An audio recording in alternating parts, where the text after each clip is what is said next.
Welcome back to our extinct video, Liberty $quarter coin from 1988. This would be suitable for a documentary narration, coin collector guide, or educational presentation. In the heart of American change jingled a coin that has traveled through decades of stories, purchases, and pockets. The 1988 Liberty $quarter. It's a small, unassuming piece of metal, yet it carries the weight of a nation's history, artistry, and economy.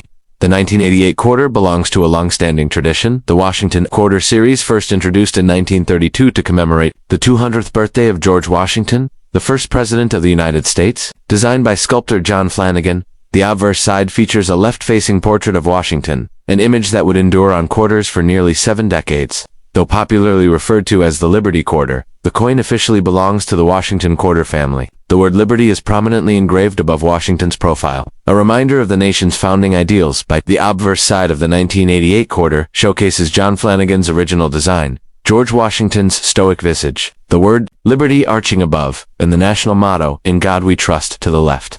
At the bottom lies the date 1988, anchoring the coin in time. The reverse side features an eagle with outstretched wings, perched proudly on a bundle of arrows, symbolizing strength and readiness for defense. Olive branches beneath suggest peace, a delicate balance of might and diplomacy. By 1988, the quarter had long since transitioned from silver to a copper-nickel clad composition. Following the Coinage Act of 1965, silver was removed from circulating coins due to rising bullion costs. Thus, the 1988 quarter consists of an inner core of pure copper and outer layers of 75% copper and 25% nickel. It weighs 5.67 grams, measures 24.26 millimeters in diameter, and has a reeded edge, a series of fine grooves that help prevent counterfeiting and wear.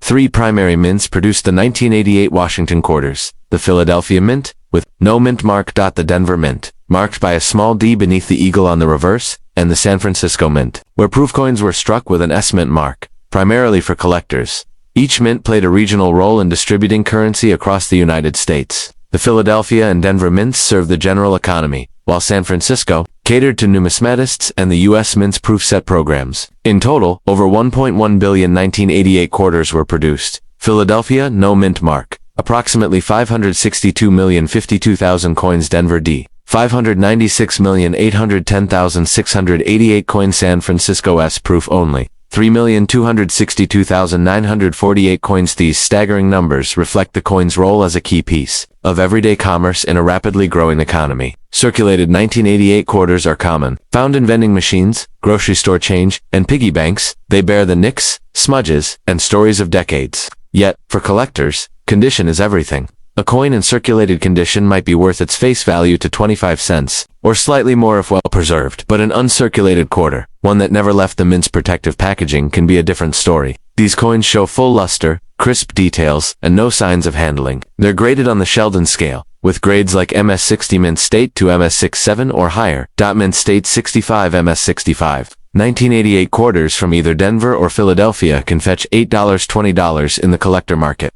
The 1988 S-proof quarter, while not rare, is prized for its mirror-like fields and frosted devices. It typically sells for $3, $5, more if it earns a perfect grade of PR70. Occasionally, 1988 quarters exhibit minting errors, mistrikes, off-center impressions, or double dies. These anomalies excite collectors and can command higher prices, depending on their rarity and severity. Notable varieties include double die obverse DDO, slight doubling visible on Liberty, or the date off-center strikes, where the design is visibly misaligned. The 1988 quarter circulated in a nation on the cusp of transformation. Ronald Reagan's presidency was ending. George H.W. Bush would soon be elected. The Cold War was winding down. Cellular phones were emerging. The internet was a whisper. And America's economy was recovering from early 80s inflation. The quarter passed through millions of hands, buying gas at under $1 a gallon, feeding arcade machines, and slotting into parking meters. The 1988 quarter was among the last before a major design change. In 1999, the U.S. Mint launched the 50-state quarters program, replacing the eagle reverse with state-themed designs that captivated a new generation of collectors. Yet the 1988 quarter remains a classic.